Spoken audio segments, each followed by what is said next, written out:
और जैसे ही प्रहलाद भगवान नरसिंह के सामने पहुंचा, प्रहलाद जैसे ही नरसिंह भगवान की साक्षी में पहुंचा, तो इतने में तो भगवान विष्णु नरसिंह भगवान प्रहलाद को जिह्वा से चाटने लगे। इतने में लक्ष्मी जी पहुंच गई कि अब इनका क्रोध समाप्त हो गया होगा।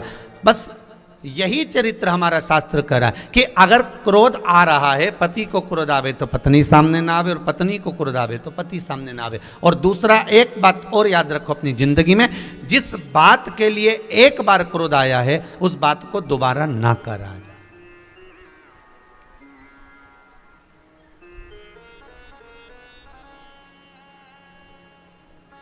पर आदत है, एक बार जिस बात के लिए क्रोध आता है ना, जब दूसरी बार झगड़ा होता है ना, तो पुरानी बात जरूर घसीट के लाई जाती है। हमसे तो बोलना ही मत, तुम्हारी अम्मा ने जो करा है ना हमारे साथ, हम भूल नहीं सकते। तो पति बोलता है अम्मा को मरे हुए 2 साल हो गए और अभी भी लेकर बैठी है, तो क्या हुआ, अम्मा वहां चली गई तो क्या हम भूल जाएंगे जो हमारे साथ करा है? अरे अब तो छोड़ो, अब तो समाप्त करो। पर नहीं,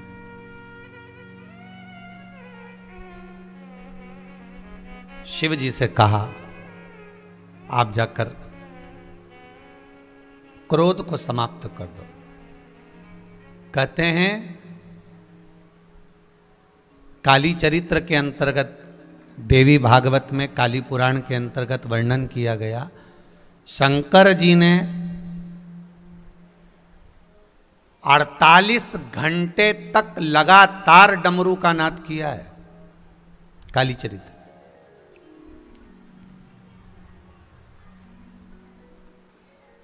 क्यों करा?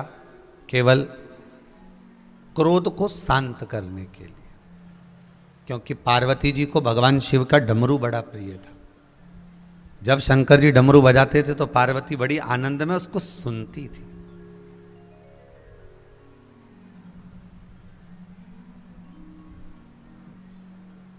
अब होता है कभी कभी पत्नी को क्रोध आवे तो पत्नी को जो प्रिय वस्तु हो कि इसको बाजार में से क्या क्या लाकर देना है, तो वो गुस्से में रहे तो तुम बाजार जाके कोई सामान थोड़ी ना ला सकते हो कि लेकर आ जाओगे कि मैं अभी आया, जलेबी इसको प्रिय, जलेबी लेकर आता हूँ कि ये गुस्सा कर रही, जब तक जलेबी ला के दे देता हूँ। तो तुम्हारी जलेबी का इंतजार करेगी क्या वो? अब शिवजी डमरू बजा रहे हैं, भगवान शंकर डमरू का नाद कर रहे हैं और खूब डमरू भगवान शंकर ने बजाया।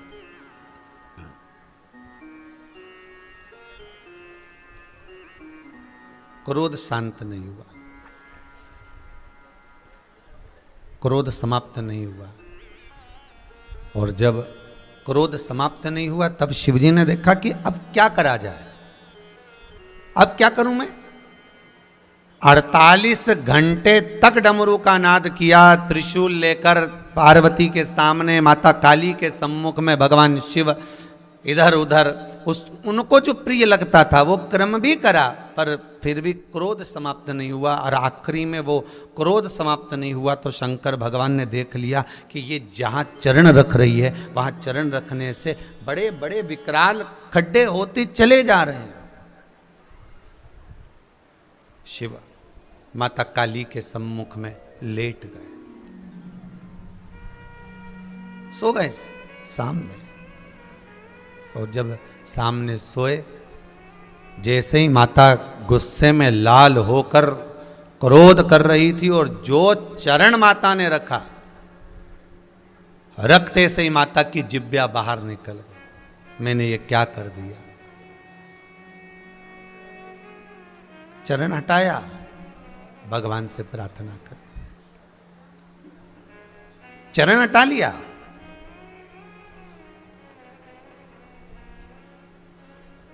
शिव पर जो चरण रखा पार्वती जी ने हटा लिया, पर किसी ने फोटो खींच लिया, वो आज तक चल रही है।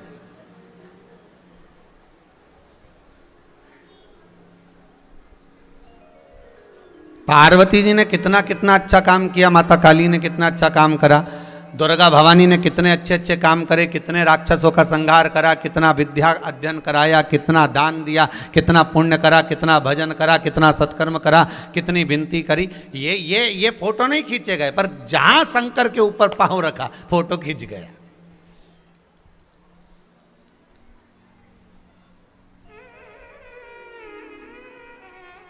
मेरी हर घर में रहने वाली बहुओं से, हर घर में रहने वाली बेटियों से, हर घर में रहने वाली माताओं से मेरा एक निवेदन है, आप बोलो मना नहीं है, खूब बोलो मना नहीं है, पर अपने जीवन में कोई ऐसी वाणी मत बोलकर चले जाना जिससे वो वाणी दुनिया के लोग फोटो खींचकर रख लें और हर वक्त तुम कितना भी अच्छा काम कर लेना, कितना भी अच्छा उनके साथ व्यवहार कर लेना, फिर भी ले देकर वो समय फिर याद आ जाएगा कि इसने मेरे साथ ऐसा किया। वो फोटो खिंच गया, वो फोटो सामने आ गया जो माता काली की स्वयं शिव जी के ऊपर अपना चरण रखी, वो फोटो खिंच गया। आप जीवन में कितना भी अच्छा कर लेना किसी के लिए, पत्नी को आप कितना भी अच्छा व्यवहार रखो, पति के साथ कितना भी अच्छा व्यवहार रखो, पर आप नाते रिश्ते कुटुंब कबीले, आप अपने कुटुंब अपने बुजुर्ग आदि आदि के साथ कितना भी अच्छा व्यवहार कर लो, अपने मित्रों के साथ, अपने सहेलियों के साथ, अपने सखाओं के साथ में आप कितना भी अच्छा व्यवहार कर लो, पर आपने जिंदगी भर खूब दिया और अगर एक बार आपने अगर कोई बेकार काम कर दिया तो फोटो खिंच गया, बस वो फोटो खिंच जाता, और वो फोटो खिंच गया फिर वो जीवन में उतर गया। वो एक्सरे मशीन है, वो अंदर से उतार लेती है, फिर वो उस फोटो का तुम कितना भी अच्छा कर लेना, कितना भी भला कर लेना, फिर उसका कोई महत्व नहीं। एक बार यदि आप बुरे हो गए तो फिर वो बुरा सिद्ध करके ही रहेगा, श्रेष्ठता नहीं हो सकती।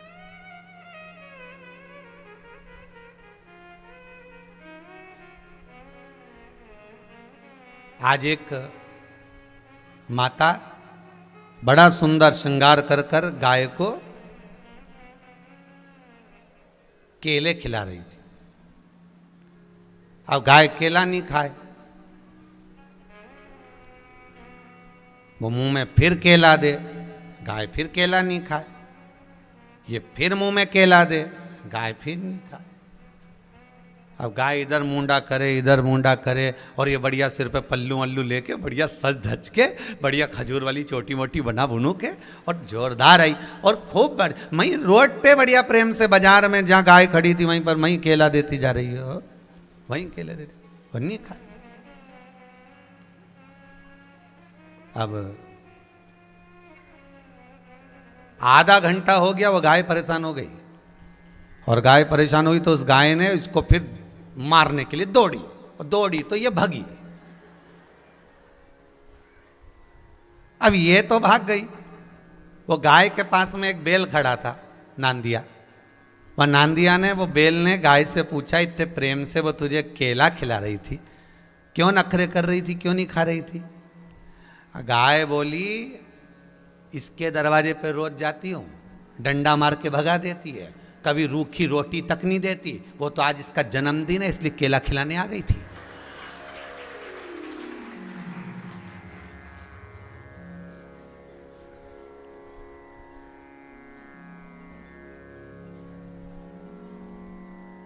ये एक आंटी की कथा नहीं है,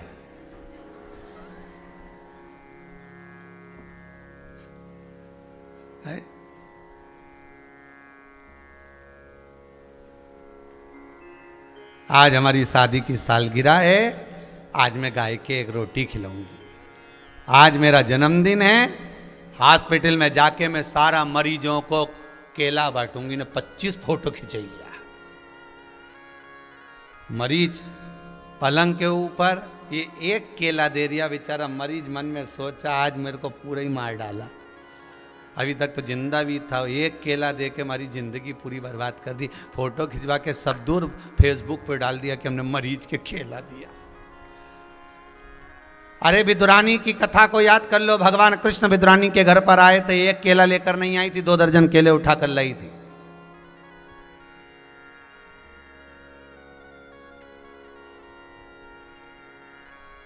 गाय ने बैल से कहा, नंदी से कहा, ये मुझको अगर प्रेम से रूखी रोटी भी खिला देना तो मैं खा लूं।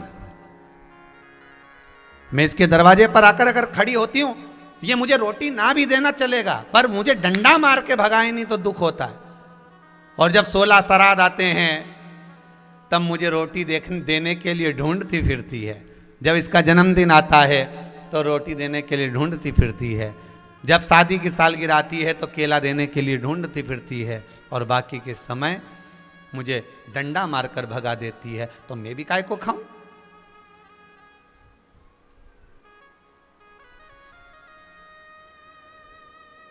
ये केवल खाने और ना खाने वाली बात नहीं है, ये तो स्वीकृति और ना स्वीकृति वाली बात है। अरे भाई,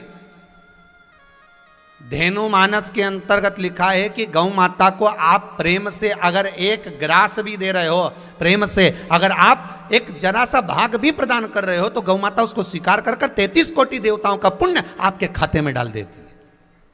33 कोटि देवताओं का पुण्य आपके खाते में दे। गौ माता के श्री विग्रह में 33 कोटि देवता विराजमान है, उनका सारा पुण्य भाग वो प्रदान कर रही है।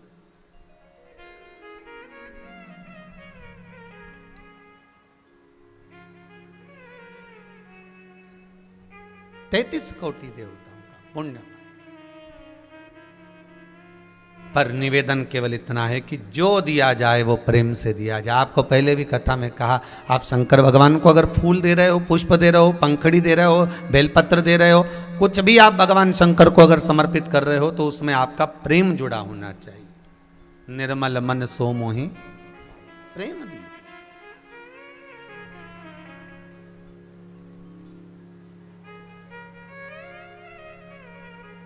एक फोटो खिंच गया, वो चरण रखा हुआ, वो फोटो की मूर्ति आज तक मंदिरों में पूजी जा रही है, माता काली की। शंकर जी सोए हैं, माता का चरण रखा हुआ है, माँ का जिभ्या बाहर है, माँ जगत धात्री, माँ दुर्गा, माँ भवानी, माँ काली सम्मुख देख रहे।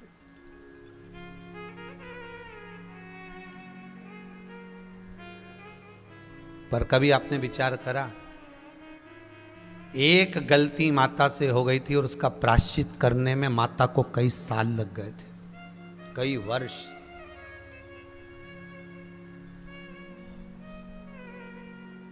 नई नई बहू शादी कर कर जब आती है ना घर के अंदर, वो जान नहीं पाती है, वो क्रोध में आकर, गुस्से में आकर, चिड़चिड़ कर कर, अपने मायके का स्मरण कर कर, अपने पिता का मान सम्मान जानकर वो मुख से अपशब्द तो कह देती है, थोड़ा क्रोध भी कर देती है, थोड़ा आड़ा टेढ़ा भी बोल देती है, पर उसको ये अंदाजा नहीं होता कि एक बार अगर फोटो खिंच गया तो ना जाने कितने साल तक प्रायश्चित करना पड़ेगा, तो भी प्रायश्चित नहीं हो पाता।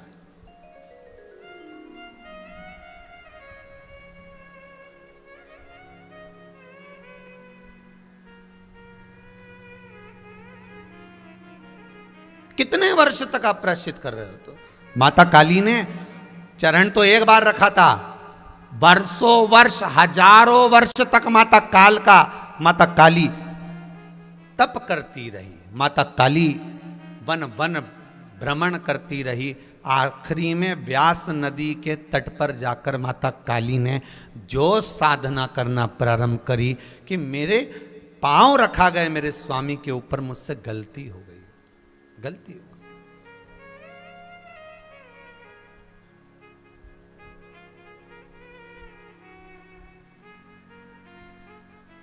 चरण रखा गया।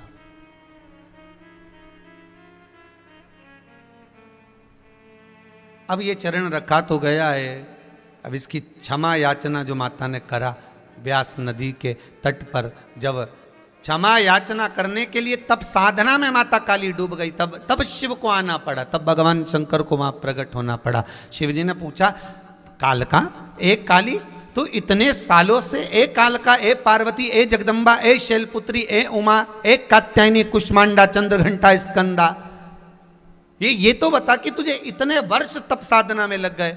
पार्वती जी बोली, माता कालका बोली कि प्रभु बस आपकी तो बाट थी, आपका ही तो इंतजार था, गलती मैंने जिसके लिए करी है उससे क्षमा चाहिए मुझे। लड़ाई करी पति से, फोन करके सुना रही मायके में, मम्मी ऐसा हो गया, मम्मी वैसा हो गया। गलती पति से, तो फिर क्षमा किससे मांगना चाहिए? अरे जम के तो बोलो पति से ही मांगना है ना। और पति से गलती हो गई तो क्षमा मांग लो, क्या क्या दिक्कत है भाई? अगर पुत्र से पिता के प्रति गलती हुई है तो पुत्र क्षमा मांग ले पिता से।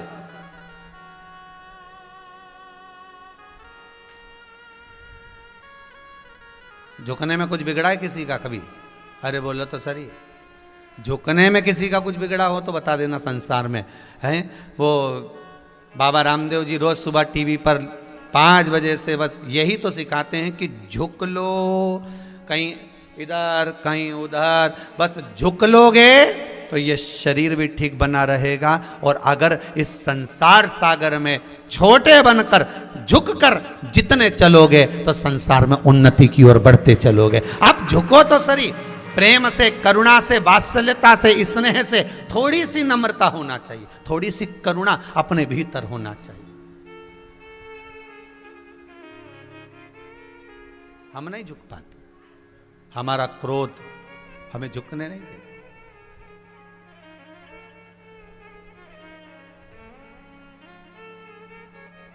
पार्वती मैया, माँ जगत जननी, माँ जगत धात्री, माँ दुर्गा भवानी, आद्य शक्ति माँ कालका, व्यास नदी के घाट पर बैठकर, व्यास नदी के तट पर बैठकर जब तप साधना में डूबी तब शिव का आगमन हुआ। शंकर भगवान ने आकर पूछा क्या बात है कालका, क्या हो गया तुमको? माता पार्वती जी कहती हैं कि मेरा चरण आपकी छाती पर रखा गया, आपके ऊपर रखा गया, उसका मुझे बहुत दुख है, उसका मुझे बहुत गम है, बहुत दुख है।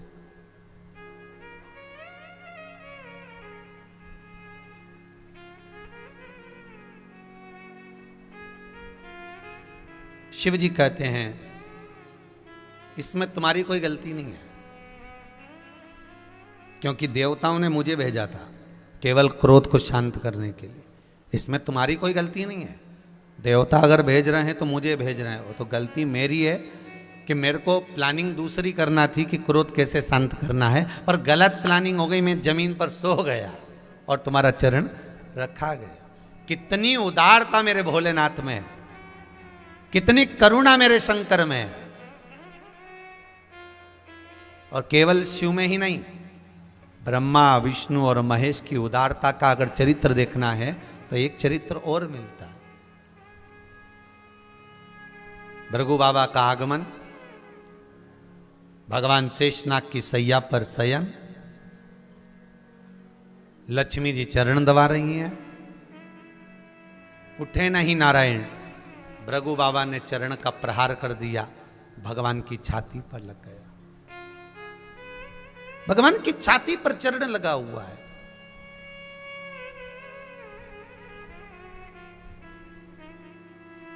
भगवान विष्णु उठे, लक्ष्मी जरा दौड़ कर जाइए, जल्दी से चंदन का कटोरा लाइए, जल्दी जाओ दौड़कर चंदन का कटोरा लेकर आइए। लक्ष्मी जी दौड़ कर गई, चंदन का कटोरा लाई, लाओ नाथ मैं आपकी छाती पर चंदन लगा देती हूं, क्योंकि भृगु बाबा का चरण आप पर लग गया है, मैं अभी आपको चंदन लगा देती हूं। भगवान बोले चंदन का कटोरा मुझको दे दे, लक्ष्मी लाओ मुझे दो। लक्ष्मी जी बोली मैं लगाती हूं ना आपको, नहीं नहीं मुझे चंदन तुझसे लगवाना नहीं है, मुझे लगाना है। किसको? भृगु ऋषि को बिठाया शेषनाग की सैया पर, भगवान उनके चरण में चंदन लगा रहे हैं। लक्ष्मी जी बोलती हैं प्रभु चोट आपको लगी होगी क्योंकि लात आपको मारी है। भगवान कहते हैं मेरे हृदय में तो भक्त विराजमान है और आज भक्त ही मेरे द्वार पर खड़ा हुआ है, तो चोट किसी दूसरे को नहीं लगी, जो भक्त दिल में बैठा था उसी भक्त को चोट लगी है, इसलिए चंदन उस भक्त को लगाया जा। जो मेरे हृदय चित्त में बैठा हुआ है, जो मेरे मन में बैठा हुआ है, संत साधु सन्यासी तपस्वी साधक उपासक, ये जितने मेरे हृदय में बैठे हुए चोट इनको लगी है।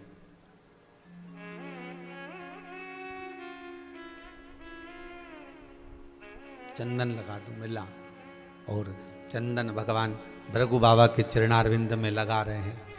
भृगु बाबा के मन में आया कि बताओ चंदन और मुझे लगा रहे हैं और छाती में इनको लगी है। भगवान ने भी कह दिया मैं वर देता हूं। भृगु बाबा बोले नारायण तुम्हारी छाती पर जो चोट लगी है मेरे चरण का चिन्ह कभी नहीं मिटेगा, वो रहेगा, वो रहेगा। और जब तक मेरे स्वरूप में चरण का चिन्ह है, चरण का चिन्ह,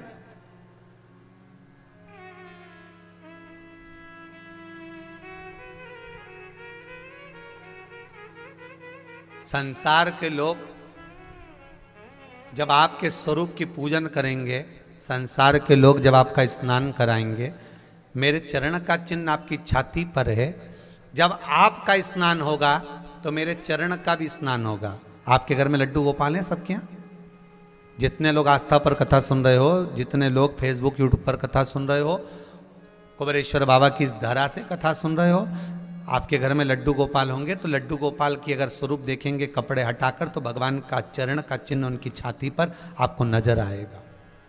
प्रत्येक ठाकुर जी के, प्रत्येक राम जी, प्रत्येक कृष्ण जी, अर्थात जितने ठाकुर का स्वरूप होता है, भगवान विष्णु की जिस मूर्ति का आप दर्शन करेंगे उनकी छाती पर तुम्हें चरण का चिन्ह मिलेगा, वक्षस्थल पर चरण मिलेगा।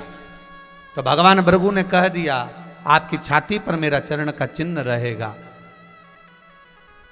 दुनिया के लोग जब आपका स्नान कराएंगे तो आपके तो स्नान का जल उनको प्राप्त होगा, पर मेरे चरणारविंद का जल जब उनको प्राप्त होगा तो उनके हृदय में भक्ति का संचार होगा और नारायण का दर्शन होगा। भक्ति का संचार के लिए मैंने ये चरण का चिन्ह आपकी छाती पर, आपके वक्षस्थल पर आपको दे दिया। ये चरण का चिन्ह मैंने आपको दिया, ये चरणारविंद का चिन्ह आपको प्रदान कर दिया।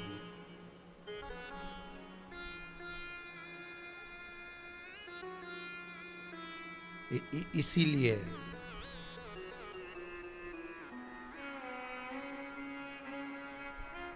भगवान के चरणों की रज, भगवान के चरणों का जो सुख है, वो सुख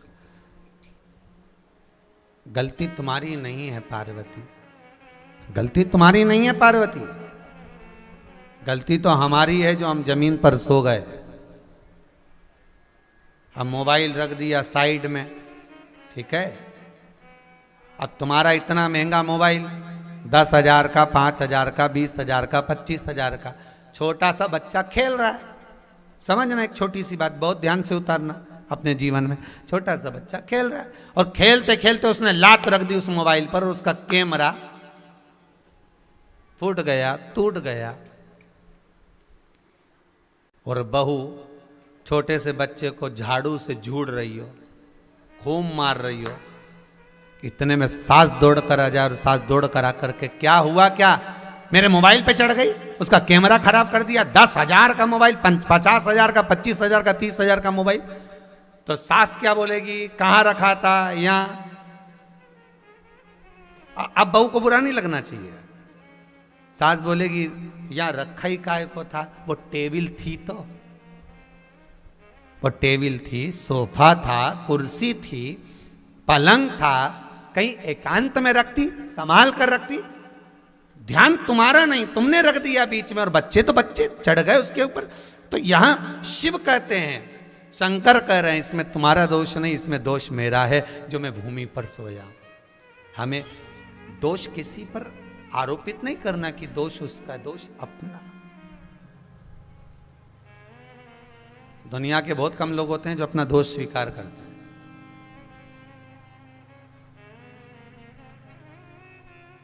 दोष मेरा है, दोष हमारा है।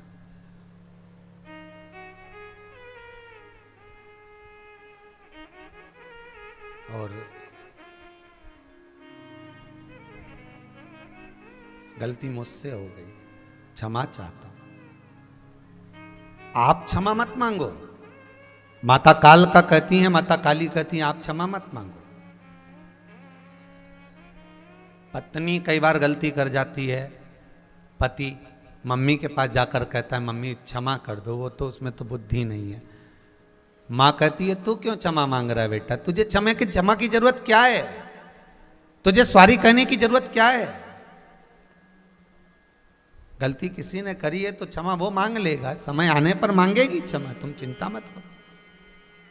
पर शिव पुराण कहती है, शंकर कह रहे हैं कि गलती में नहीं नहीं नहीं नहीं स्वामी, पार्वती जी कह रही हैं माता काल का कह रही, माता काली कह रही है कि गलती मुझसे हो गई। बस यही जीवन की एक बहुत सुंदर गाड़ी है, बहुत सुंदर रास्ता, बहुत सुंदर मार्ग है। जीवन का सबसे सुंदर चरित्र अगर कोई है तो यह काली और शिव की कथा है कि शंकर कह रहे हैं गलती मुझसे हुई है, पार्वती जी कह रही हैं गलती मुझसे हुई है। अर्थात दोनों समझने को तैयार हो गए कि गलती तो हुई है, उसको संवार लिया जाए और संवारने के बाद आगे जीवन में फिर उसको उतारा ना जाए, उस गलती को फिर सुधार कर चलना, उस गलती को फिर संवार कर चलना।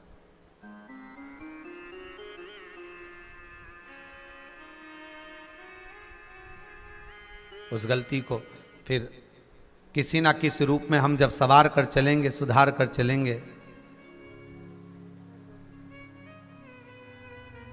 तो वो गलती संवरेगी, सुधरेगी।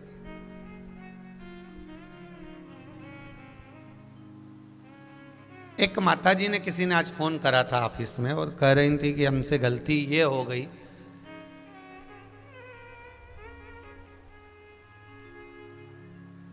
कि हम शंकर जी के मंदिर में जाते थे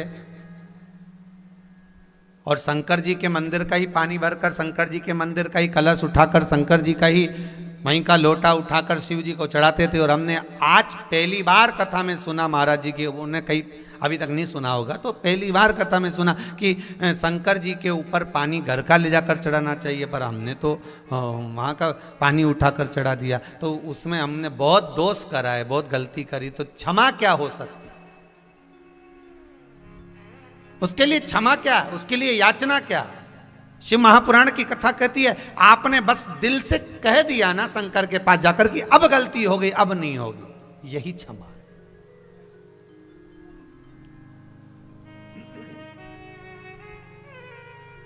आप जाकर बोल दिए जब शिव जी के पास में कि भोलेनाथ मुझसे गलती हो गई महाराज।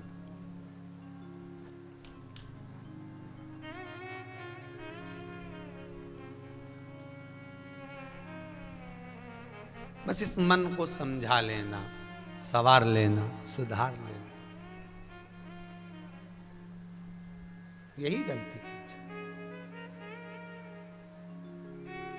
भगवान शिव की कथा कह रही है, ओगरदानी त्रिकालदर्शी कैलाशी शिव का चरित्र कह रहा है।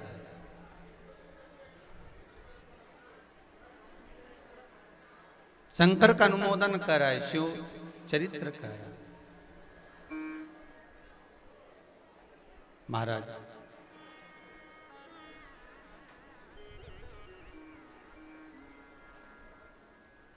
काली मां शिव से क्षमा मांग रहे हैं, शंकर भगवान काली माता से क्षमा मांग, हो गई गलती, हो जाती है। झुकना जीते की पहचान है, अकड़ना मुर्दे की शान है। जो अकड़ रहा है वो समझ लो कि मर चुका है, भले वो जीवित हो अपनी जगह पर है, पर वो मर चुका।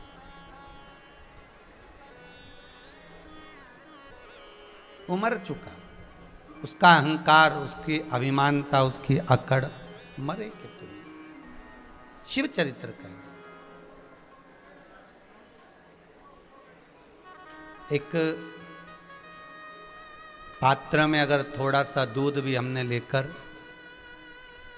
थोड़ा सा दूध का भाग अगर हम लेकर शिव के दरवाजे तक जा रहे हैं, शंकर की चौखट तक अगर हम पहुंच रहे हैं,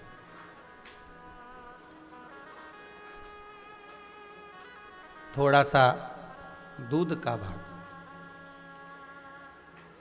थोड़ा सा जल का भाग, थोड़ा दही का भाग, थोड़ा सा शहद, थोड़ा सा घृत, थोड़ी सी शक्कर अगर हम लेकर शंकर के दरवाजे तक जा रहे हैं, तो उसमें आप तो शिव को समर्पित कर रहे हैं, पर जो पात्र आपका वापिस आ रहा है, उस पात्र में बाबा क्या देकर भेज रहा है ये बाबा ही जानता। आपने तो केवल समर्पित कर दिया, पर देने वाला तो शिव है,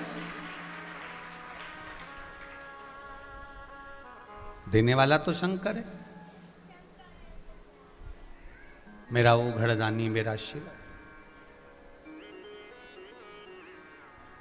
देखिए सती माता के भस्म होने के बाद, डीले कम करो, सती माता के भस्म होने के बाद जो माता पार्वती हिमालय राज के घर में प्रकट हुई हैं, हिमालय राज के घर में जन्मी है, तो ये कोई माता पार्वती कोई साधारण तो है नहीं। पितरों के घर की बेटियों की बेटियां हैं ये।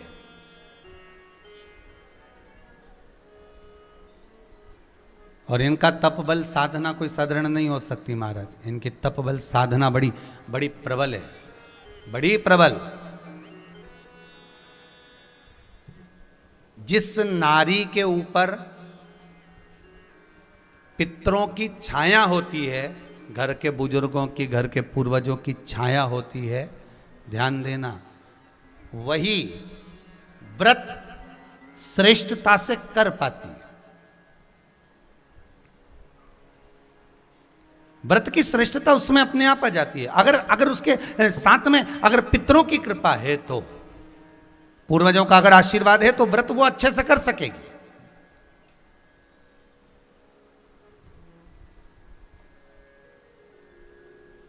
और सहज भाषा में समझ लीजिए, बहुत अच्छे से समझना इस बात को, कि मान लो, एक सरल भाषा में आप और अच्छे से समझिए उसको, बहुत अच्छे से,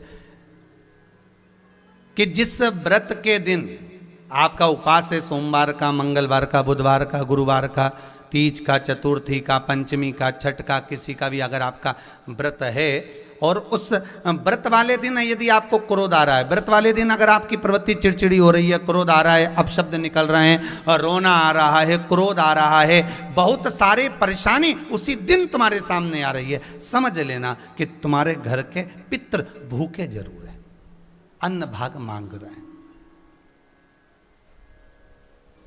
एक बात पहले भी कही थी, शायद आपको ध्यान में होगा, रात्रि को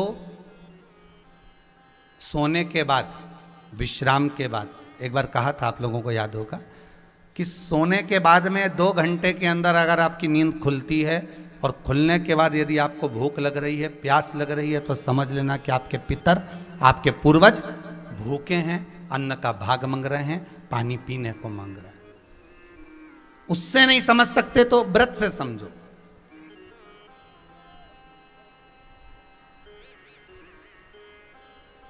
व्रत से समझ लो।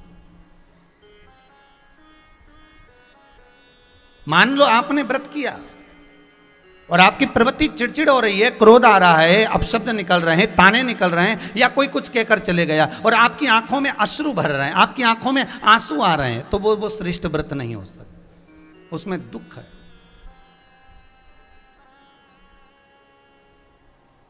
पुष्प ताजा है तो आप भगवान को दोगे, सही है कि गलत है? केला अच्छा है तो भगवान को दोगे, वो काला पड़ गया तो तुम भगवान को दोगे क्या? अंदर से गल चुका है तो भगवान को दोगे क्या? नहीं, आप भगवान को दोगे। कोई फल ताजा है तो आप भगवान को दे दोगे, कोई पुष्प ताजा है, अच्छा है, तो आप भगवान को दोगे। अगर पुष्प मुरझा गया तो भगवान को दोगे क्या? पुष्प बेकार हो गया तो भगवान को दोगे क्या? नहीं। उसी तरह व्रत होता है, उसी तरह हमारा व्रत है। जिस व्रत में हमको क्रोध आ रहा है, जिस व्रत में हम चिड़चिड़े हो रहे हैं, जिस व्रत में हम अपशब्द कर रहे हैं, जिस व्रत में हमको रोना आ रहा है, जिस व्रत में हम किसी की बात का ठेस हमको पहुंच रहा है और हम क्रोधित हो गए, हम रो दिए, हम चिड़चिड़ हो गए, समझ लेना वो फूल मुरझा चुका है, वो व्रत तुम्हारा बेकार हो चुका है, उसको भगवान स्वीकार नहीं करेगा। और जिस व्रत में आपके चेहरे पर प्रसन्नता, हम इस व्यासपीठ से कहना चाहेंगे कि जितने भी यजमान यहाँ कथा करवाने आते हैं, जितने भी यजमान यहाँ पहुँचते हैं या ऑनलाइन वहीं से बैठकर पूजन कर कर कथा करवाते हैं, हम उनको भी कहते हैं कि 7 दिन की आपकी शिव महापुराण की कथा है, 5 दिन की आपकी शिव महापुराण की कथा है, 9 दिन की आपकी शिव महापुराण की कथा है, शंकर की कथा, चाहे भागवत कथा हो, चाहे रामायण कथा हो, रामचरितमानस हो, चाहे गीता हो, जिस पुराण को आप बचवा रहे हो, जिस पुराण को आप करवा रहे हो, जो करवाने वाला होता है उसके चेहरे पर स्माइल होना चाहिए, प्रसन्नता होना चाहिए। क्यों?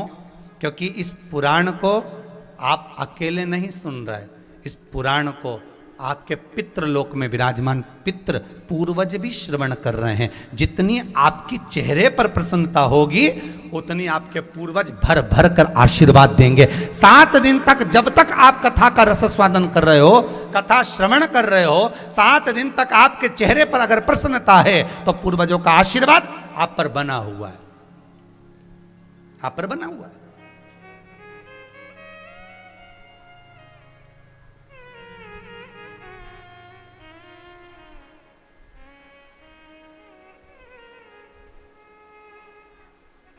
सोमानी जी, राठी जी, मैं एक बात कहूंगा, आप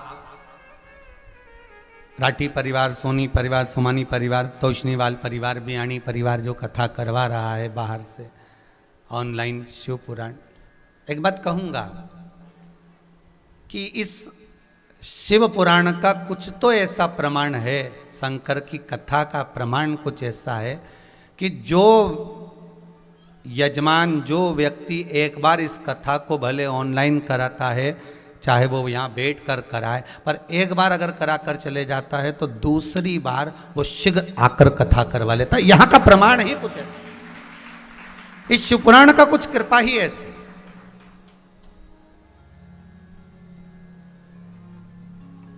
और जितने करवा कर गए सबके नंबर लाइन में लगे हुए हैं।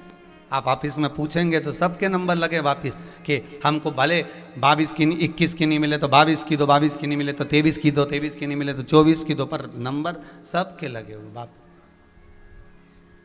और आपसे भी निवेदन है, जितने श्रोता इस आस्था चैनल के माध्यम से, जितने फेसबुक यूट्यूब के माध्यम से इस पावन कथा को श्रवण कर रहे हैं, मेरे भोले भंडारी से, भोला है और भंडारी, भंडारी मतलब भरने वाला, खाली तो छोड़ता ही नहीं है। सावन के महीने की कथा सुन रहे हो, शिव पंचामृत कथा सुन रहे हो, तो बाबा से निवेदन इतना जरूर करना कि बाबा मेरी झोली खुशियों से ऐसी भर देना कि मैं भी एक बार शिव महापुराण की कथा करवाऊं। तेरी कृपा होगी तो होगा, तू करुणा करेगा तो होगा, तू कृपा नहीं करेगा तो कुछ नहीं हो सकता।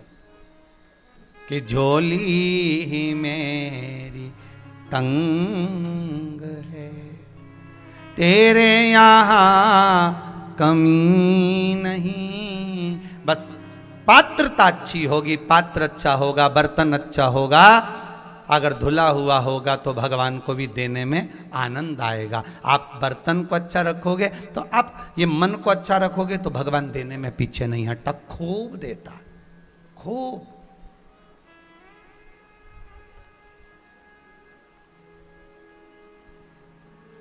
वो देने में कमी नहीं रखता। फिर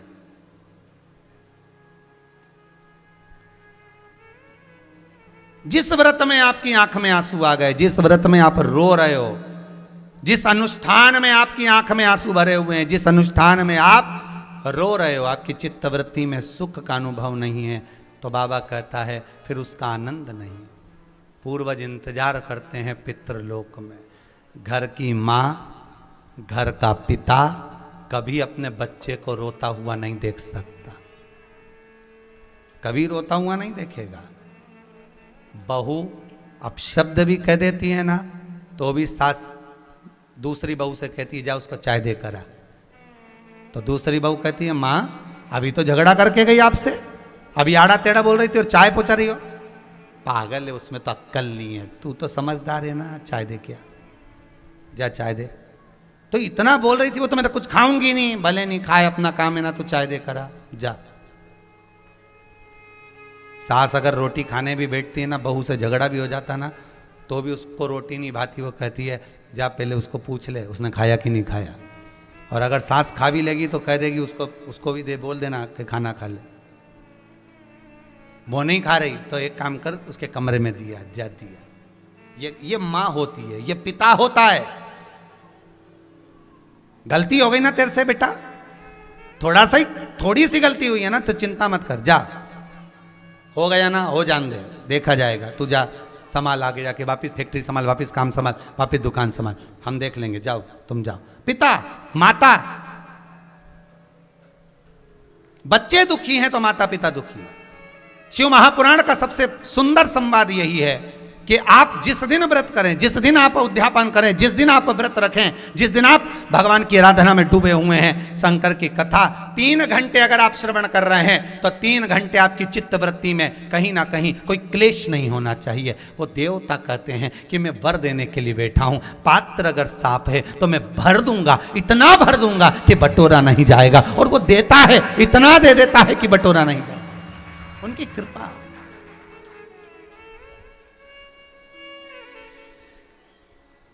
वो कृपा है।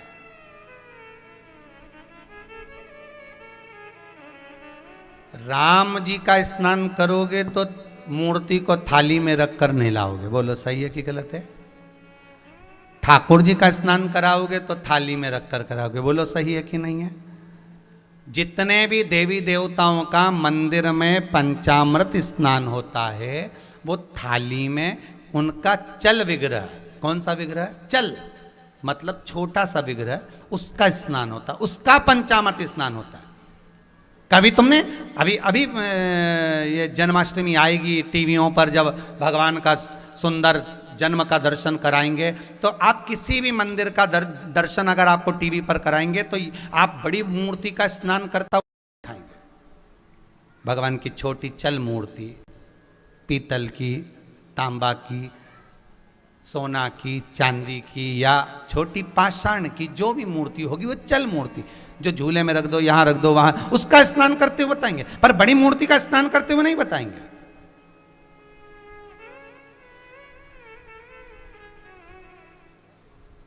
अगर बड़े स्वरूप का दर्शन करते हुए, पंचामृत स्नान कराते हुए, बड़े स्वरूप का अगर स्नान कराते हुए बताएंगे तो 2 का बताएंगे, एक मेरे देव अधिदेव महादेव, और दूसरे नंबर पर अगर आपको दर्शन कराएंगे तो मेरे जतिपुरा में विराजमान गोवर्धन नाथ जी का दर्शन बता देंगे। वहां दर्शन आपको करा दिया जाएगा कि यहाँ दूध चढ़ रहा है, यहाँ पंचामृत स्नान हो रहा है। शंकर जी का, महाकाल का दर्शन आपको दिखा देंगे, काशी का दिखा देंगे, सोमनाथ का दिखा देंगे कि जल चढ़ रहा है, दूध चढ़ रहा है, दही चढ़ रहा है, पंचामृत चढ़ रहा है। ये दर्शन तो आपको करा देंगे। ये आप दर्शन आप ऑनलाइन भी कर सकते हो, लाइव भी कर सकते हो।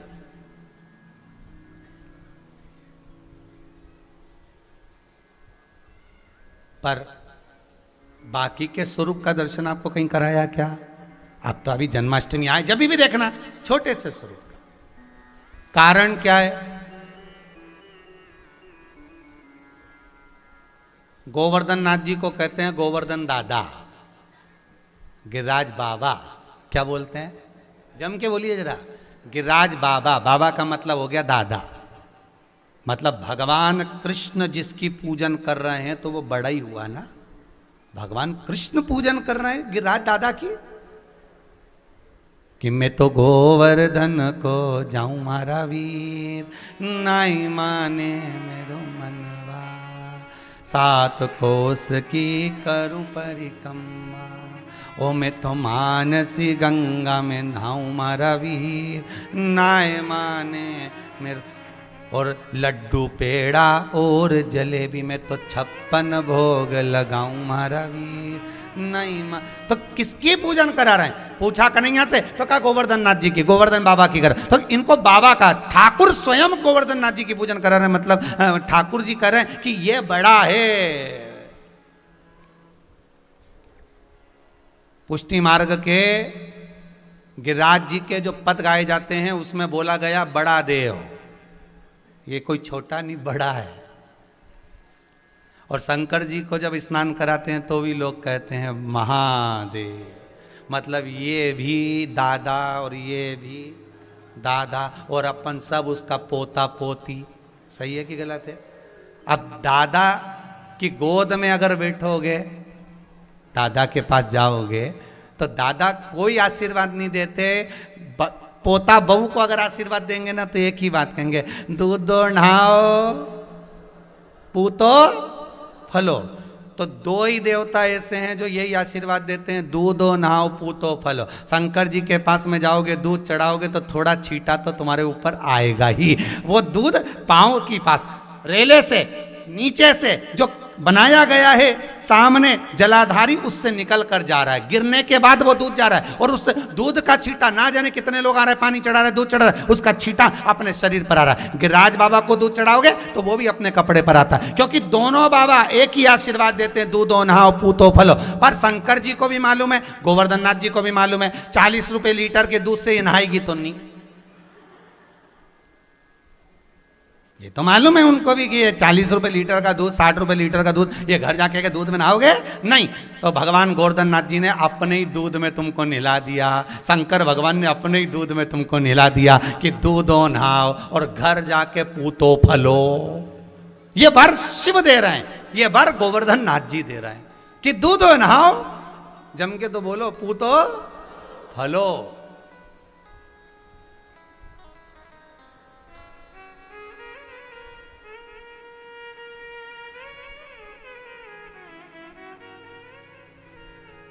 रोज रोज आप में से कितने लोग हैं जिनके घर में लड्डू गोपाल हैं?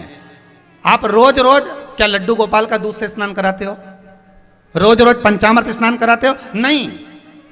पर शंकर भगवान अगर आपके घर में विराजमान है तो मन में आ जाता है थोड़ा सा दूध चढ़ा दूं, थोड़ा सा निकाल देना कटोरी में, अभी तपाना मत ही, तपाए ना तो थोड़ा सा दूध कटोरी में निकाल देना। शंकर जी के लिए तुम्हारे पास हर सोमवार हर मन में आ जाता है कि चलो शिव जी को दूध चढ़ा दूं। पर कभी तुमने सोचा कि शनि महाराज की मूर्ति है इसके निभा दूं, पितृ देवता की मूर्ति इसको दूध में रोज नहवा दूं? नहीं, उनको कभी कभी, पर इनको रोज रोज। भाव जागृत हो रहा,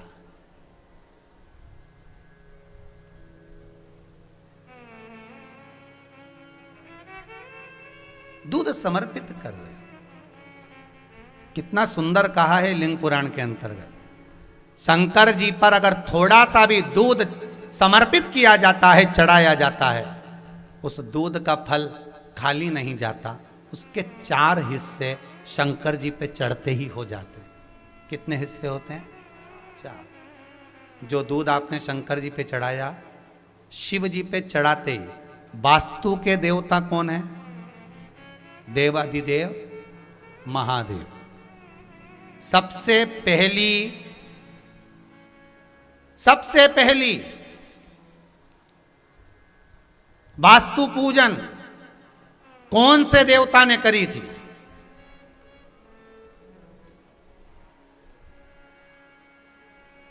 कोई आपसे पूछ ले तो आपको बता देना चाहिए। शंकर भगवान ने करी थी। कब करी थी? जब माता लक्ष्मी के घर में माता पार्वती घूमने के लिए गई और पार्वती मैया जैसे ही लक्ष्मी जी के यहाँ पहुंची और लक्ष्मी जी ने पार्वती का हाथ पकड़कर कहा, क्यों पार्वती आ गई? हाँ आ गई तेरे से मिलने के लिए, दोनों बेस्ट फ्रेंड, अच्छी सहेलियां। पार्वती, सोने के पर्ण खोटे हैं, सोने के कलश लगे हैं, सोने का मंडप, सोने की तोरण, सोने की कालीन, देखा मेरा वैकुंठ? और एक तेरा पति गुफा में भस्मी लपेट के रे, सोने का तो गहना ही नहीं, इसलिए फूल के पहन के तू रे। पार्वती ने कहा देखो फालतू की बात करो मती, हमारे पति को कुछ बोलना मती, चल और चल। सोने के हाथी, सोने के घोड़े, सोने का कालीन, सोने के तोरण सब दिखाए। पार्वती के हृदय में बड़ा ठेस पहुंचा। पार्वती एक क्षण नहीं रुकी, सीधे कैलाश पर आ गई।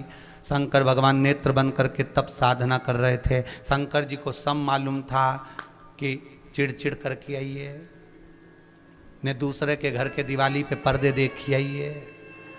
शिव जी के सब मालूम था, शंकर जी नहीं बोले। और ये आई और धमक कर बैठी शंकर जी के पास में तुरंत। शिव जी नहीं बोले, ये और बाजू में खस की। शंकर जी उधर खसक गए, बोले नहीं है, ये और खस की। शिव जी और खसक गए।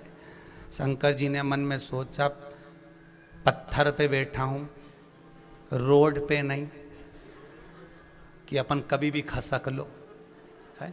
रोड पे बैठा हुआ व्यक्ति तो खसकता जाए, पत्थर पे बैठा हुआ व्यक्ति ज्यादा खसकी जाए नहीं टपकी जाए नीचे। अब शिव जी और खस गए। पार्वती जी ने देखा है तो बात ही नहीं कर रहे, तो एक लोटा पानी लेके हर हर शंकर जी के नेत्र खुले। शिव जी ने पूछा क्या बात है पार्वती, क्या हुआ? आज तुम बड़ी गुस्से में दिख रही हो, हुआ क्या? तुम तो तुम्हारी लक्ष्मी सहेली के घर गई थी। प्रभु मैं कहीं भी गई हूं मुझे नहीं मालूम, पर मुझे एक सोने का महल बनवा दो। शंकर जी ने कहा मेरे को पहले ही मालूम था, पर्दे की डिजाइन देखी आई है, ये पहले ही मालूम था, ये देख के आई है। मुझे सोने का महल बनवा दो। भगवान बोले अपन यहां अच्छे से रह रहे हैं तो सोने के महल में क्या मतलब है? नहीं नहीं नहीं, बनवाना तो पड़ेगा। जिद पकड़ ली, समझाया शंकर जी ने, नहीं मानी। तब विश्वकर्मा जी को बुलाया, शंकर जी को प्रणाम करा। विश्वकर्मा जी ने बताओ प्रभु क्या बात है? इतने में पार्वती जी बोली बस सुनार की दुकान पे पहुंच गए, इसके बाद पति कुछ नहीं बोलता, यही बोलती है। विश्वकर्मा जी आ गए, शंकर जी ने बोलना बंद कर दिया, पार्वती जी कहना चालू करी। बैकुंठ देखा है? हाँ, उससे 1000 गुना सुंदर मेरा महल होना चाहिए। बैकुंठ क्षीर सागर में है, मेरा सुंदर समुद्र के बीचों बीच होना चाहिए। सोने के पर्णकोटे, सोने का महल, सोने के तोरण हो, ऊपर से सोना नहीं लगाना, ईंट भी सोने की होना चाहिए। जी माता जी बना दूंगा। हीरे पन्ना रतन माणिक मोती जड़े होना चाहिए। जी माता जी बना दूंगा, जाओ तैयारी करो। विश्वकर्मा जी ने बना दिया, सुंदर सुंदर महल का निर्माण कर दिया। पार्वती जी के पास आकर बोले माता जी बन गया। पार्वती जी ने शिव जी से कहा भोलेनाथ जी अपने यहाँ पर आज तक अपन ने ऐसा जोरदार मकान नहीं बनवाया, ने पहली बार बनवाया, तो इसका गृह प्रवेश करूंगी। शंकर जी बोले गृह प्रवेश? हाँ। शंकर बोले वास्तु का देवता यहाँ बैठा है, अपन दोनों प्रवेश कर जाए तो वास्तु पूजन हो गई, उसमें क्या दिक्कत है? नहीं नहीं नहीं नहीं नहीं नहीं, अपन तो गृह प्रवेश करेंगे, वास्तु पूजन करेंगे। शंकर जी बोले ठीक है करो।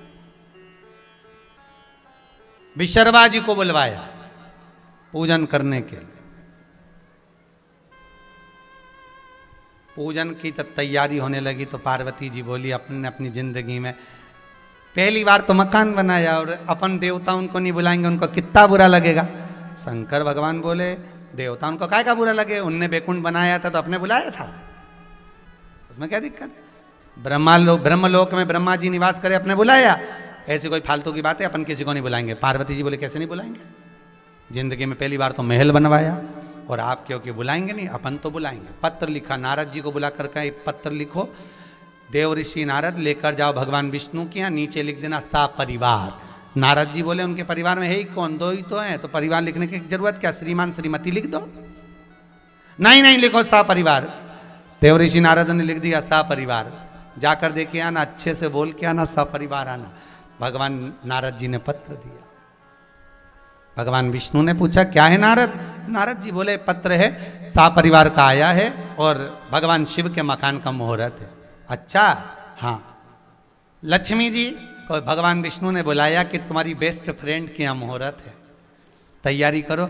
लक्ष्मी जी बोले मैं तो 5 दिन से सिर दुख रहा है, मेड़ से नहीं बनेगा जाते। शंकर भगवान की यहाँ पहली बार तो कार्य आया और तुम क्या जाते नहीं बनेगा, चलना तो पड़ेगा, चलो तैयारी करो। लक्ष्मी जी ने तैयारी करी, मुहूर्त, विशर्वा जी पूजन करने बैठे और पूजन, पहली वास्तु पूजन अगर किसी ने करी है, स्वयं की स्वयं पूजन कर रहे हैं तो वो शंकर ही है। मेरा शिव जजमान बना, मेरा शंकर ही पूजन करा, कोई दूसरा नहीं कर रहा।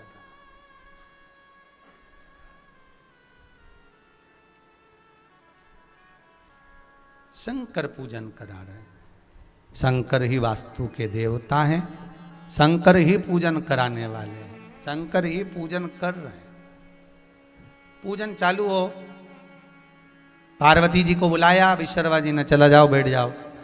पार्वती जी बोली अभी नहीं बैठूंगी। शंकर भगवान बोले बैठ भी नहीं सकती, इसकी तो बेस्ट फ्रेंड नहीं आई, कहां से बैठे?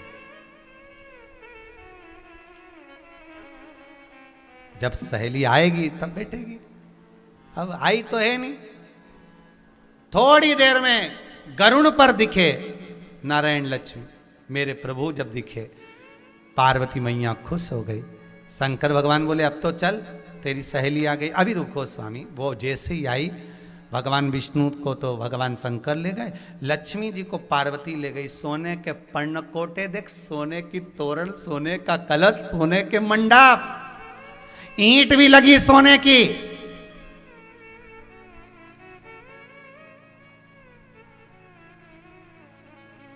सब दिखाया। बाद में पार्वती जी ने कहा क्यों री लक्ष्मी, तुम्हें थोड़ी बहुत शर्म नहीं आई? बेचारा इतना सा गरुण पक्षी और तुम दोनों भारी भड़कम, उस पे अकेले पे बैठ के आ गए। इतने में तो तुरंत लक्ष्मी जी बोली तू मेरे पति के बारे में कुछ मत बोलना। पार्वती जी बोली तू बोली तब? दूसरे पर उंगली उठाना सरल है, पर दुनिया के लोग जब आप पर उंगली उठाएं तो वो कठिन है, बहुत कठिन। शंकर जी ले गए, पार्वती को बिठा लिया पूजन में। पूजन में जैसे पार्वती जी बैठी, विश्वकर्मा जी ने पूजन चालू करी। शंकर जी समझ गए जरा सा सोने का महल बना और पार्वती और लक्ष्मी का विवाद चालू हो गया। टीन के मकान जिसके होते हैं, छोटा सा मकान जिसका होता है, उसमें भाई भाई का झगड़ा बहुत कम होता है। पर जहां मल्टी तैयार हो गई, फैक्ट्री तैयार हो गई, मकान तैयार हो गया, भाइयों का झगड़ा प्रारंभ हो जाता है। ये कमरा हमारा, ये तुम्हारा, ये आधा तुम्हारा आधा उसका। अब 2 कमरे का मकान, उसमें भी टीन डली, उसका झगड़ा कौन करेगा? वो अपन तो दूसरा बना लेंगे, चलो यहां से निकलो बाहर। झगड़ा तो धन का है। शंकर भगवान मन में सोचे इस मकान को नहीं रहने दूंगा चाहे कुछ भी हो जाए। इसी के कारण झगड़ा हुआ। और जो शंकर भगवान ने अंगड़ाई ली, विश्वकर्मा जी के ऊपर एक हाथ रखा, विश्वकर्मा जी की बुद्धि बदल गई। जैसे ही पूजन पूरी हो गई, शंकर भगवान ने कहा गुरुदेव बताओ विश्वकर्मा जी दक्षिणा क्या दी जाए पूजन की? पूजन की दक्षिणा क्या दूं, बोलो आप।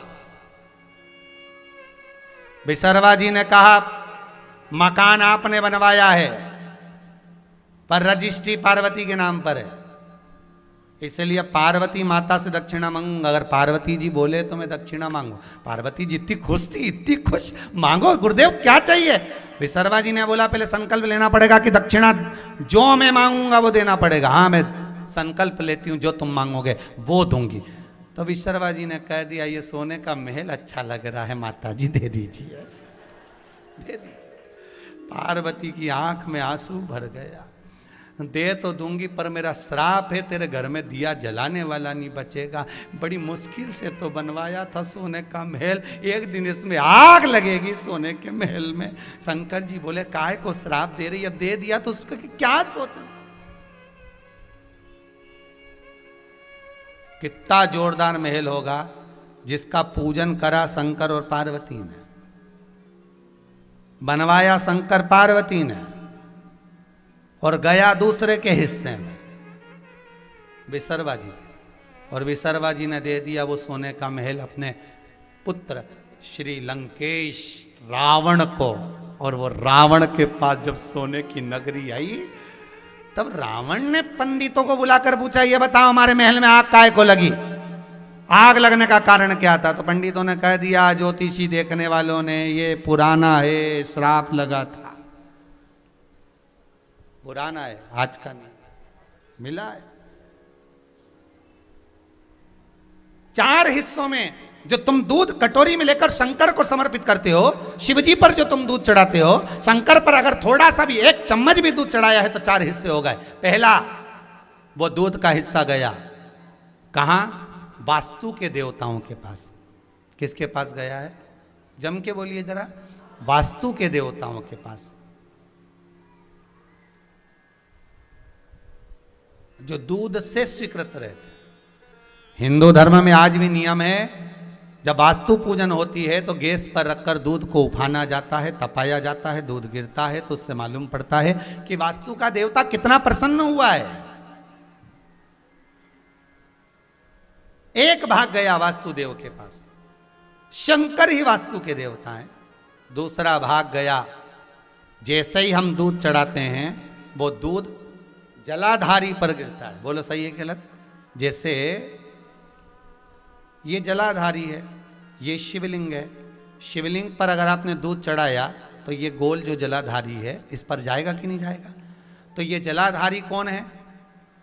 माता पार्वती।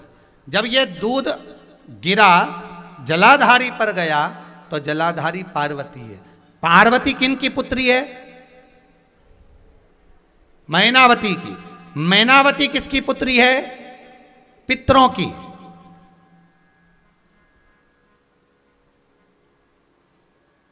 जब ये दूध पार्वती के हस्त कमल पर जाता है, पार्वती इस दूध का भाग मैनावती को देती हैं कि माता आपने मुझे दूध पिलाकर पालन किया है। इस भाग को जब मैनावती को मिलता है तो मैनावती अपने पितरों को प्रदान कर देती है कि आपके बल पर आज मुझे ये प्राप्त हो रहा है, आज मुझे मिला। तो शंकर पर चढ़ाए गए दूध का एक भाग वास्तु को गया, दूसरा भाग जम के बोलो पितरों को गया, तीसरा भाग शिव को चढ़ाया गया दूध का तीसरा भाग जाता है शंकर के गले में जो विषधर बैठा है। कौन? वासुकी नाग। वासुकी नाग।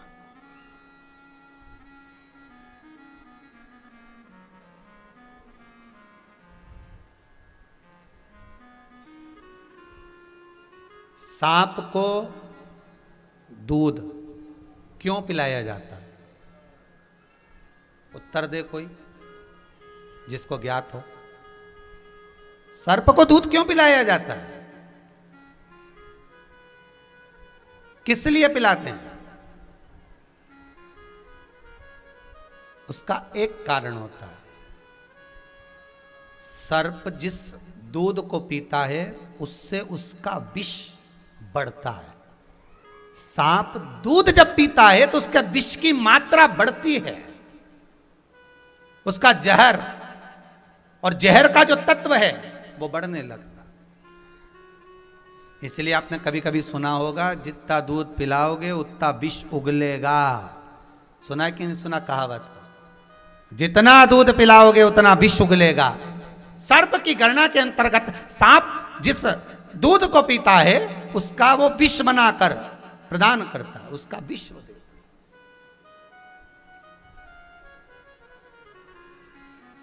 तीसरा भाग सर्प को जा रहा है जो शिव जी के गले में। अब आप लोग कहेंगे कि महाराज जिस समय पर मंदिर में हम अभिषेक करते हैं, दूध चढ़ाते हैं, उस समय पर सर्प को हटा दिया जाता है। बोलो हटाते कि नहीं हटाते? जिस समय आप दूध चढ़ा रहे हैं, जल चढ़ा रहे हैं, पंचामृत स्नान करा रहे हैं, शंकर जी का स्नान कर, उस समय वो सर्प को हटा दिया जाता है।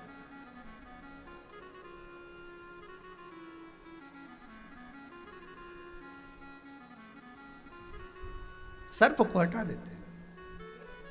जब सर्प वहां रहता ही नहीं है तो तीसरा भाग फिर सर्प को कैसे प्राप्त हो गया?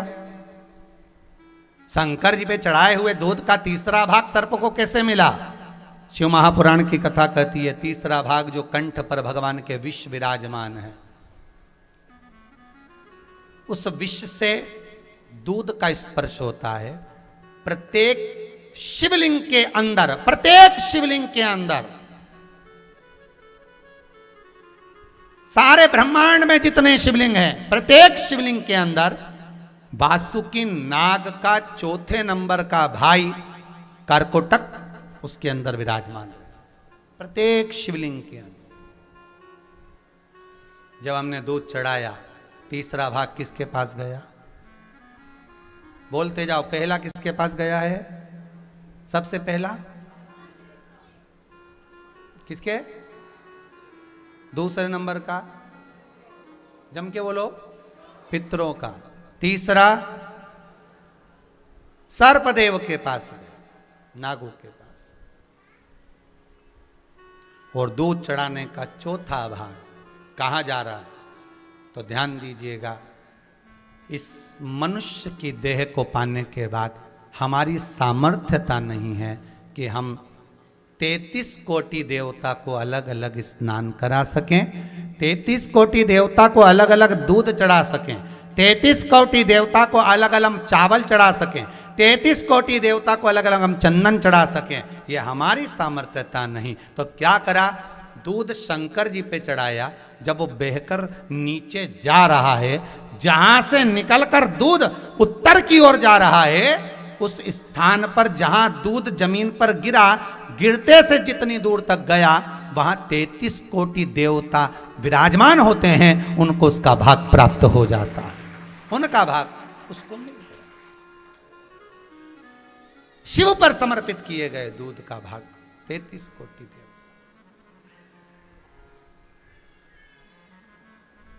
शंकर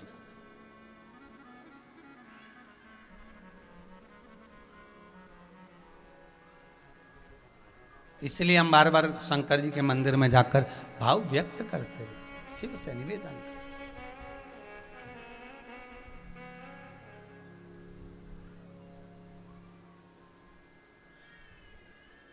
भगवान शिव से आराधना करें। महाराज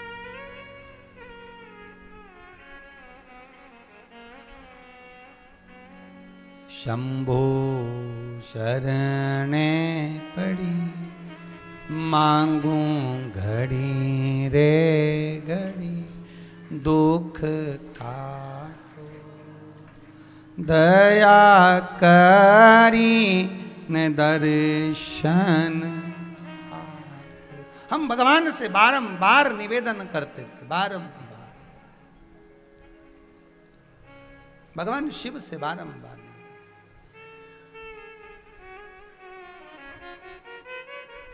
बाबा इतनी कृपा करना बस कि काहे की माला बनी कौन नाम जपना, काहे की माला बनी कौन नाम जपना, जाना है हमको केला ओ भोले बाबा, जाना है हमको कैलाश ओ भोले बाबा, जाना है हमको कैलाश ओ भोले बाबा, जाना है हमको कैलाश ओ भोले बाबा, हमको कैलाश भोले, हमको कैलाश, हमको कैलाश भोले, हमको कैलाश, हमको कैलाश भोले, हमको कैलाश, हमको कैलाश भोले, हमको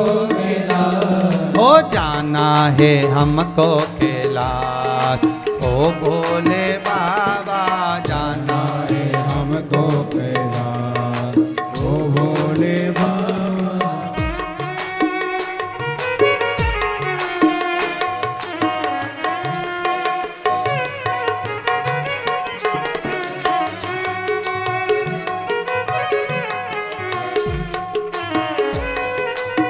आओ ताली से बजाते हैं बड़े आनंद के साथ।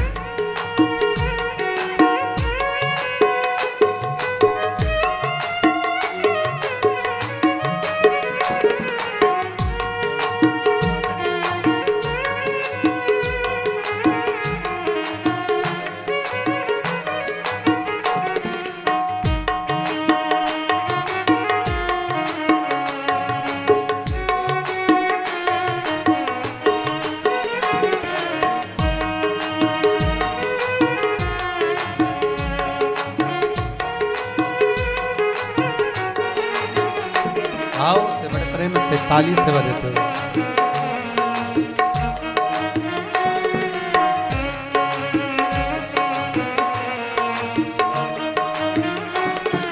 काहे की माला बनी कौन नाम जपना, काहे की माला बनी कौन नाम जपना, काहे की माला बनी कौन नाम जपना, काहे की माला बनी कौन नाम जपना, अरे कौनो लगा देगा पार ओ भोले बाबा, कौन लगा देगा पार ओ भोले बाबा, जाना है हमको कैलाश ओ भोले बाबा, जाना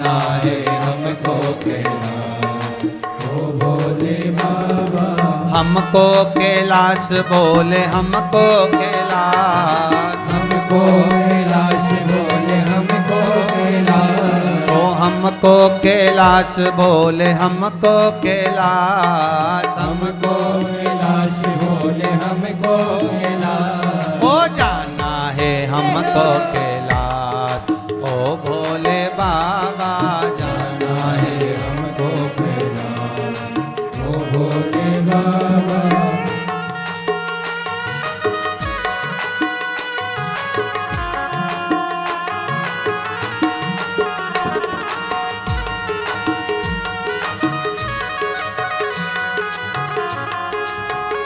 शंभु है शंकर है त्रिकालदर्शी कैलाशी अविनाशी।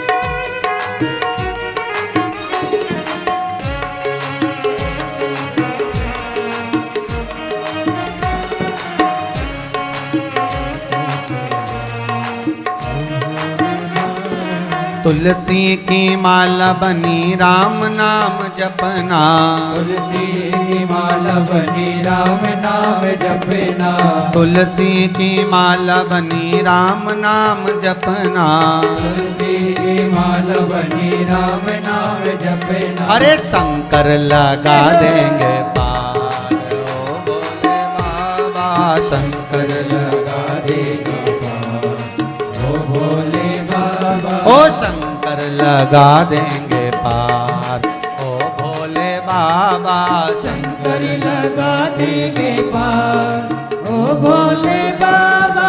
जाना है हमको कैलाश, ओ भोले बाबा जाना है हमको कैलाश, ओ भोले बाबा।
काहे की नैया बनी कौन है खिवैया, नैया बनी कौन है केवैया, काहे की नैया बनी कौन है खिवैया, नैया बनी कौन है केवैया, कौन लगा देगा पार, ओ भोले बाबा कौन लगा देगा पार, ओ भोले बाबा।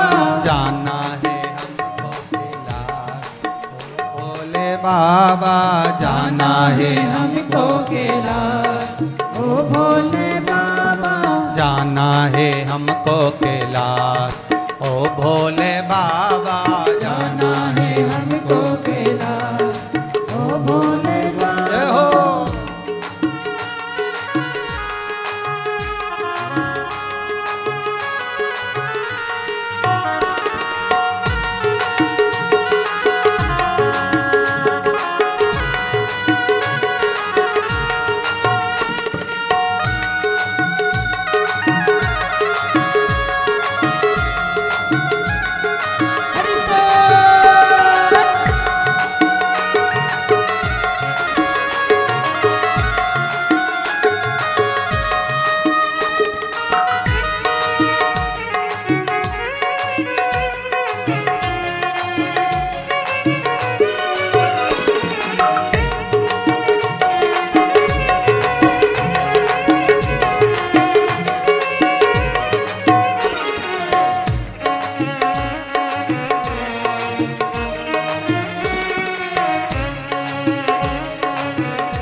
बनी राम जी खिवैया, चंदन की नैया बनी राम जी खिवैया, चंदन की नैया बनी राम जी खिवैया, चंदन की नैया बनी राम जी खिवैया, शिव शंकर लगा देंगे पार, ओ भोले बाबा शंकर लगा देंगे पार, ओ भोले बाबा शिव जी लगा देंगे पार, ओ भोले बाबा शिव जी लगा देंगे पार, ओ भोले बाबा जाना है हमको कैलाश, ओ भोले बाबा जाना है हमको कैलाश, ओ भोले बाबा जाना है हमको कैलाश, ओ भोले बाबा जाना है हमको कैलाश, ओ भोले बाबा जाना है हमको कैलाश, ओ भोले बाबा जाना है हमको कैलाश, ओ भोले बाबा। हर हर महा। भगवान शिव से विनती करें, शंकर के चरणारविंद का स्मरण करें। 4 स्थान पर जो आपने दूध समर्पित करा है, जो आपने दूध भगवान शिव को चढ़ाया है, डीले कम करें, जो भगवान शंकर को आपने दूध समर्पित करा है, भगवान शिव को आपने जो दूध चढ़ाया है, 4 स्थान पर बट गया। 4 स्थान पर वो बट चुका। घर का बुजुर्ग, घर का बड़ा कभी अकेले नहीं खाता। बहुत ध्यान देना हमारा। घर का जो बुजुर्ग होता है, घर का जो बड़ा होता है, वो कभी अकेला नहीं खाएगा। वो सबको देकर, सबको खिलाकर ही खाता है, सबको खिलाकर। अकेला कभी नहीं खाएगा वो। अगर उसके पास में वस्तु है, कोई सामान है, कोई सामग्री उसके पास में है, तो वो पहले सबको बांट देगा, फिर वो पाएगा। शिव है ही ऐसा, सबको दिया उसने। हाँ, परीक्षा जरूर वो सबकी लेता है। शंकर देकर भी परीक्षा लेता है और लेकर भी परीक्षा लेता है।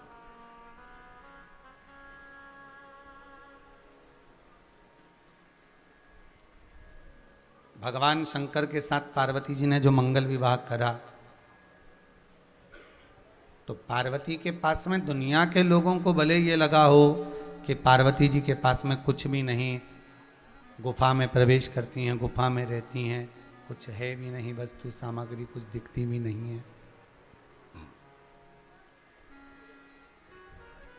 भले दुनिया के लोगों को नजर नहीं आ रहा कि कुछ नहीं है, पर ईमानदारी से बोलो, शिव महापुराण की कथा कहती है जब चोर को कुबेर बना सकता है, तो क्या पार्वती जी को हीरा सोना चांदी का आभूषण नहीं दिला सकता है? विचार करिएगा जरा।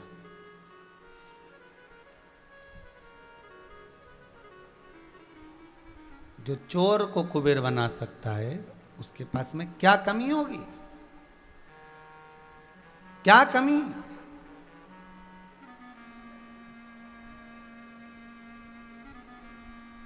फिर वो पार्वती जी को वंचित क्यों रखे सामग्री से?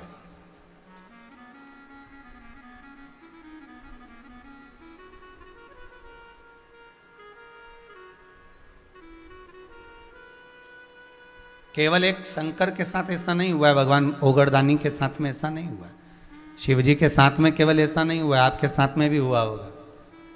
ड्राइवर ने कहा, सेठ जी जरा मुझको 12,000 रुपये दे दो ना। सेठ जी ने पूछा क्यों? बस चाहिए मेरे को। सेठ जी ने 12,000 रुपये दे दिए उसको। मुनीम को जिसने मांगा उसको 12,000 दिया, वो ले गया और 12,000 की उसने वॉशिंग मशीन खरीद ली, अपनी पत्नी को लाकर दे दी। सेठ जी ने एक दिन पूछ लिया, क्यों रे तूने ये 12,000 का क्या करा? वॉशिंग मशीन खरीद लाया सेठ जी। अच्छा, घर पे रख दी, कपड़ा धुल रहे हैं बढ़िया चकाचक। और पत्नी ना जाने कितनी दिवाली निकल गई, हर दिवाली पे एक ही बात कहती, वॉशिंग मशीन लिया। तुमने दूसरे को दिया, वो ले आया, पर घर में वही वस्तु ना आई, उसका कुछ कारण हो सकता है। तो क्या सेठ जी के पास में पैसा नहीं है? अरे बोलो तो जम के, है ना। जब वो 12,000 उसको दे सकता है, 15,000 किसी को दे सकता है, तो क्या घर में सामान नहीं ला सकता? ला सकता है। पर सेठ ये विचार करता है कि बच्चों को, बहू को, परिवार को थोड़ा सा रहने का तरीका आ जाए तो दुनिया की सारी वस्तु लाकर घर में पटक दूंगा, पर थोड़ा सा रहना आना चाहिए। मेरी मां जगतजननी जगदम्बा माता पार्वती बड़ी भोली है, बड़ी भोली, इतनी भोली है माता पार्वती, इतनी भोली कि एक बार लक्ष्मी जी आ गई पार्वती जी के पास में, और लक्ष्मी जी ने आकर माता पार्वती से निवेदन करा। लक्ष्मी जी स्वयं माता पार्वती के पास में आई और आकर उन्होंने निवेदन करा माता पार्वती से, पार्वती, हे जगतजननी जगदम्बा, हे अम्बा, हे भवानी माँ, कृपा करो, क्या चाहिए? मेरी मांग का सिंदूर अमर कर दो। पार्वती ने कहा, इतनी सी बात, ये ले अमर।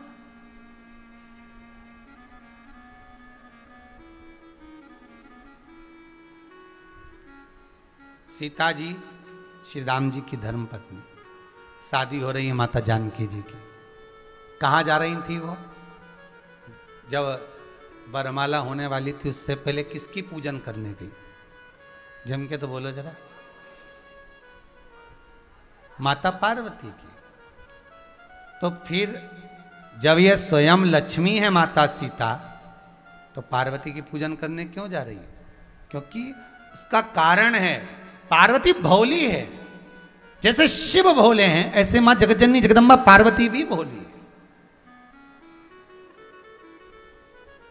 इतना ही भोलापन माता पार्वती। कितना कितना सुंदर संवाद है महाराज, कितना सुंदर लीला है। जरा स्मरण करेंगे आप कि एक बार भगवान विष्णु ने लक्ष्मी जी से कह दिया था कि तुम पूर्ण नहीं हो, तुम पूर्ण नहीं हो लक्ष्मी। लक्ष्मी जी रो पड़ी थी, बिलक पड़ी, नैनों से जल बह रहा था।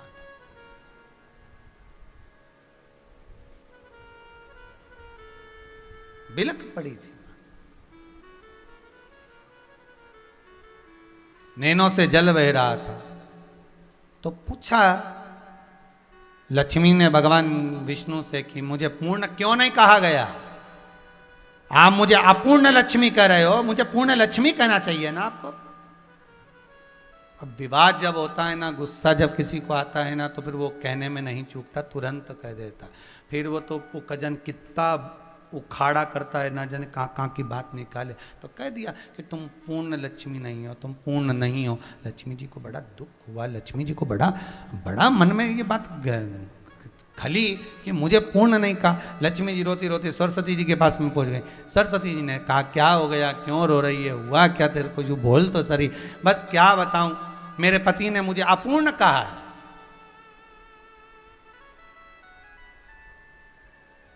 मेरे पति ने मुझे अपूर्ण कहा, इसका मुझे दुख है, बड़ी अंदर से भीतर से मुझे ये बात कचोट रही।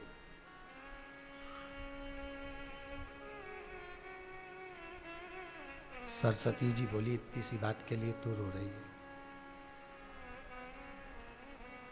इतनी सी बात के लिए तू रो रही है? चल मेरे साथ। कहाँ? वही भोले की भोली पार्वती के पास। सरस्वती मैया लक्ष्मी जी को पकड़ कर लेकर चली गई, और लक्ष्मी जी को पकड़ कर लेकर गई। पार्वती जी के यहाँ जैसे ही पहुंची, माता पार्वती किसी कार्य में लगी हुई थी। आवाज लगाया माता सरस्वती ने, जगदम्बा, अम्बा, हे अम्बा। नहीं सुना, तब पार्वती सरस्वती ने कहा, शारदे, हे शारदे। सुना, बाहर आई मां। जो लक्ष्मी और सरस्वती को देखा, तुम दोनों यहां, तुम दोनों यहां पर? हाँ, कैसे आना हुआ? लक्ष्मी क्यों रो रही है? इसकी आंख में जल क्यों भरा हुआ है, ये रुदन क्यों कर रही है, क्या कारण है, इसके रोने का कारण क्या है, क्यों रो रही है ये? केवल एक कारण है, क्या? भगवान विष्णु ने लक्ष्मी जी को अपूर्ण कह दिया। पूर्ण नहीं बोले, अपूर्ण लक्ष्मी, अपूर्ण। पार्वती जी बोली, इतनी सी बात के लिए तुझे रोना आ रहा है, इतनी सी बात के लिए रो रही कि तेरे को अपूर्ण कह दिया, अब भी मैं तेरे को पूर्ण कर देती हूं। 1 मिनट की देरी नहीं करी माता ने। गणेश, ओ गणेश, विनायक, ओ विनायक, लंबोदर, ओ लंबोदर, जो आवाज लगाई गणेश जी महाराज दौड़ कर आए। हाँ मां, इधर आओ। गणेश जी का हाथ पकड़ा माता पार्वती ने, ले जाकर लक्ष्मी जी की गोद में बिठा दिया। ले, आज से तू पूर्ण हो गई, आज से तू पूर्ण हो गई। ये आज से पूर्ण हो गई।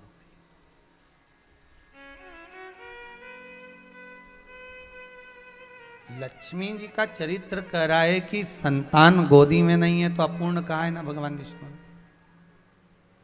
पर अगर किसी ने ताना दिया भी है, अपशब्द कहा भी है, कोई बोल भी दिया है, तो फिर निवेदन करूंगा, एक बार माँ जगत जननी जगदम्बा माता पार्वती शंकर के साथ जहां शिव पंचायत बैठी हो, शिव परिवार नहीं, शिव पंचायत, सूर्यदेव, दुर्गा भवानी, भगवान विष्णु, भगवान गणेश, भगवान शंकर, कितने हैं? 5। जहां शिव पंचायत बैठी हो, उस स्थान पर जाकर शंकर जी का पूजन अभिषेक कर कर एक बार दिल से आप शंकर से झोली फैलाकर बोलो तो सरी की बाबा मेरे को अपूर्ण नहीं रहना, मुझे पूर्ण कर दीजिए, फिर तो पंचायत निर्णय दे देगी और तेरी गोदी वो भर देगी। क्यों चिंता करते हो? निर्णय पंचायत, निर्णय जब फिर पंचायत कर देगी और वो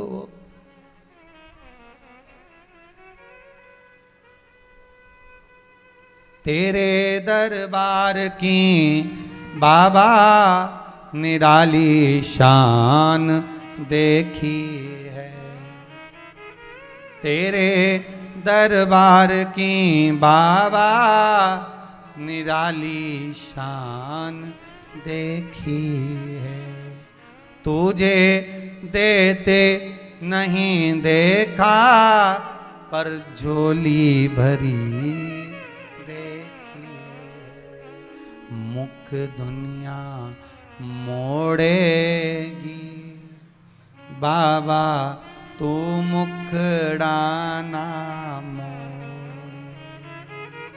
भगवान से निवेदन तो करना कि दुनिया भले मुख मोड़ ले, संसार के लोग भले मुख मोड़ लें, पर आपसे निवेदन है आप मत मोड़ना। मुख दुनिया मोड़ेगी बाबा तू मुखड़ाना मोड़ी, मेरी लगी प्रीतिनु, ये प्रीत, ये मन चित्त वृत्ति जो आप में लगा हुआ है, इसको टूटने मत देना। मेरी लगी प्रीतिनु बाबा तू वे ना तो,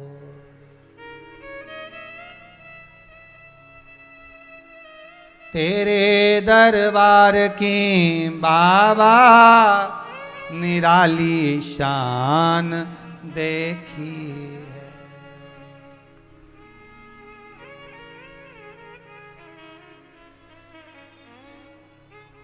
तेरे दरबार की बाबा निराली शान देखी। ये उसकी कृपा है। आज शायद खंडवा या खरगोन से 2 बेटी आई थी, जो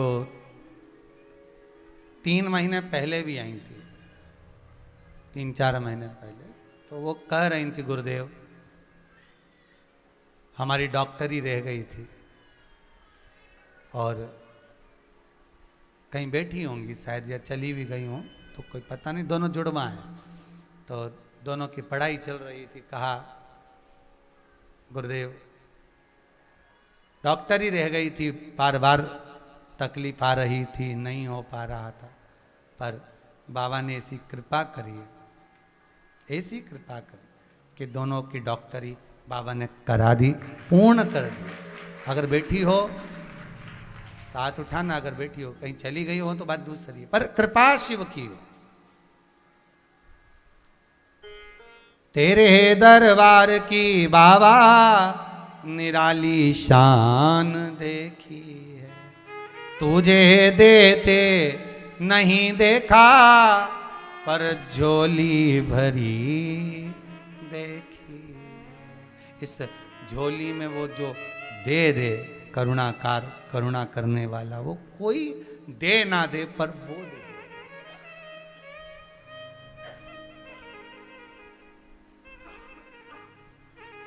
वो दे देता। अब दिल से आप भगवान का भजन करो, आप दिल से भगवान शिव को रिझाओ। मंत्र आते नहीं आते, अनुष्ठान आता नहीं आता, जाप आता नहीं आता, कुछ देना आता नहीं आता, पर इस हृदय को तो परमात्मा में लगा सकते हो, इस दिल को तो परमात्मा को दे सकते हो, फिर आगे उसकी मर्जी है। लक्ष्मी जी को अपूर्ण कहा भगवान ने। भगवान ने अगर उसमें, भगवान नारायण शिव पंचायत में जो भगवान विष्णु विराजमान होते हैं, भगवान विष्णु अगर उस पंचायत में विराजमान हैं, तो शिव पंचायत के भीतर भगवान विष्णु भी चाहते हैं कि कोई खाली ना रहे। भगवान भी चाहते थे कि लक्ष्मी जी की जगत में पूजन हो, और अकेली लक्ष्मी की पूजन कौन करेगा? अगर वो अपूर्ण है तो जगत में कौन पूछेगा लक्ष्मी को? तो लक्ष्मी को पूर्ण तो करना पड़ेगा ना। तो भगवान विष्णु ने थोड़ा सा क्रोध कर कर कह दिया कि तू अपूर्ण है, और लक्ष्मी रोई, सरस्वती के पास गई, सरस्वती लेकर पार्वती के पास गई, और पार्वती ने अपना पुत्र गणेश उनकी गोदी में दे दिया कि तेरी झोली खाली नहीं रखूंगी, तुझे पूर्ण कर दूंगी। दिवाली पर बच्चे पूछते हैं, मम्मी भगवान विष्णु के साथ लक्ष्मी की पूजन होना चाहिए, यहाँ तो लक्ष्मी जी की पूजन गणेश जी के साथ होती है। दिवाली पे सरस्वती की पूजन होती है, गणेश जी की पूजन होती है, लक्ष्मी जी की पूजन होती है, पर होना चाहिए भगवान विष्णु के साथ, फिर गणेश जी के साथ क्यों होती है? उसका कारण है कि लक्ष्मी गणेश के साथ अगर विराजमान है तो वो पूर्ण लक्ष्मी है, वो पूर्ण लक्ष्मी है अगर गणेश जी के साथ में वो बैठी हुई। और संसार का कोई मनुष्य जब भगवान की पूजन अर्चना करता है तो पूर्ण लक्ष्मी ही चाहता है। तो कहा कि ये लक्ष्मी जी के साथ सरस्वती का पूजन क्यों होता है, क्या कारण है? कलम की पूजन, पोथी पाने की पूजन, बही खाते की पूजन, सरस्वती माता का पाना जो आता है लक्ष्मी जी का, बीच में लक्ष्मी जी रहती है, गणेश जी इधर सरस्वती। तो आखिर ये कारण क्या है कि ये सरस्वती का पूजन होता है? उसका कारण क्या है? शिव महापुराण की कथा कहती है कि सरस्वती लक्ष्मी को पार्वती के यहाँ लेकर गई थी, इसलिए पार्वती जी ने गोदी में गणेश जी दे दिए लक्ष्मी के। लक्ष्मी ने कहा अगर तू मुझे लेकर पार्वती के यहाँ नहीं जाती तो शायद मेरी गोदी कभी नहीं भराती। एहसान मानो उसका जो आपको सतमार्ग की ओर लेकर जा रहा है।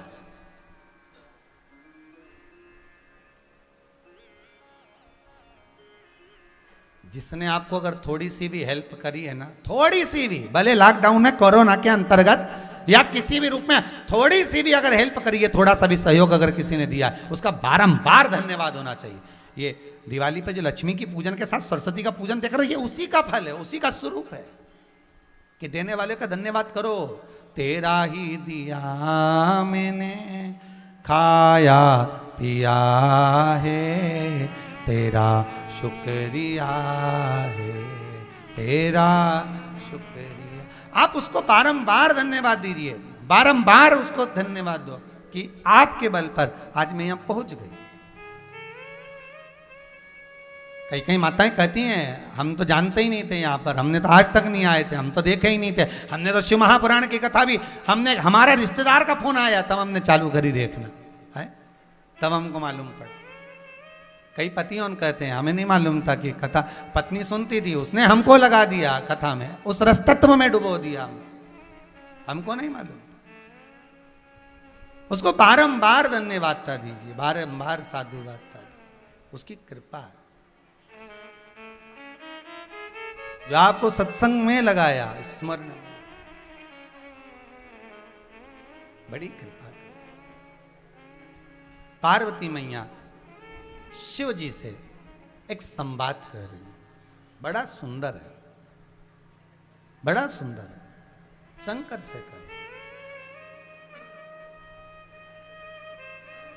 आपकी उदारता है शंभु, आपकी दया है शंभु, और आप अगर करुणा ना करें तो संसार का ऐसा कोई मानव है महाराज जा पर कृपा राम की होई ता पर कृपा करे सब कोई।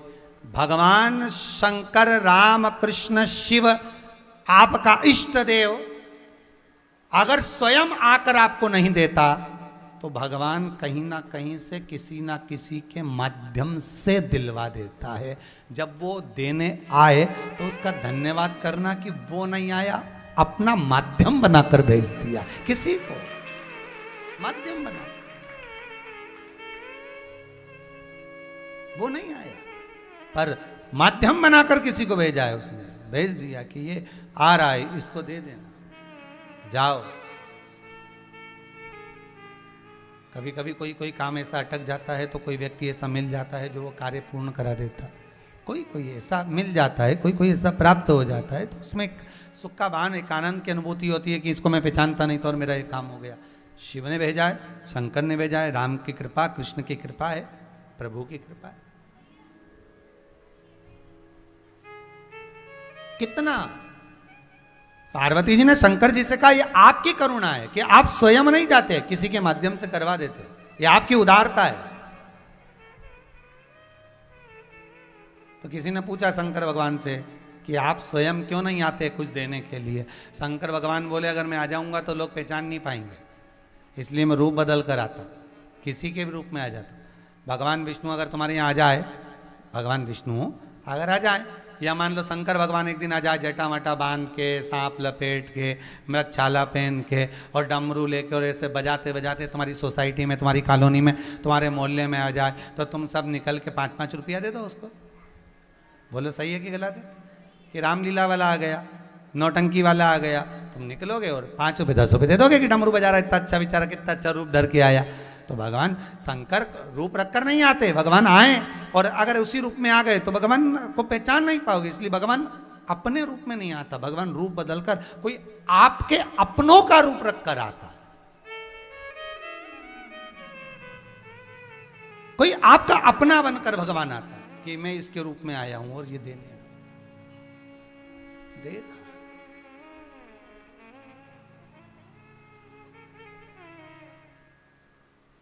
इसीलिए कहा कि बड़ा है दयालु भोलेनाथ डमरू वाला, बड़ा है दयालु भोलेनाथ डमरू वाला, जिसके गले में विषधर काला,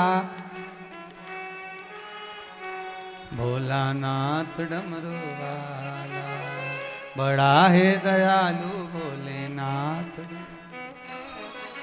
शिव का डमरू डम डम बाजे अगम निगम के। ये शंकर, ये डमरू वाला, ये शिव औगढ़ दानी त्रिकालदर्शी कैलाशी अविनाशी किस रूप में आए, कब आए, कैसा आए, ये उसके हाथ में। वो कब आकर दे जाए ये उसके हाथ में, कब करुणा कर जाए ये उसके हाथ में। ऐसा मेरा शिव, ऐसा मेरा औगढ़ी है जो पार्वती माता के साथ सदा विराजमान रहते हैं। आज दूध की महत्वता को पहचाना कि 4 हिस्से में शंकर पर चढ़ाया गया, मेरे भोलेनाथ पर चढ़ाया गया दूध 4 हिस्से में बढ़ जाता है। कल दही की महत्वता को लेंगे कि दही किस रूप में कहाँ पहुँचता है और उसका फल कैसे प्राप्त होता है। कल शिव पंचामृत शिव महापुराण की कथा को आगे बढ़ाते हुए आगे बढ़ेंगे।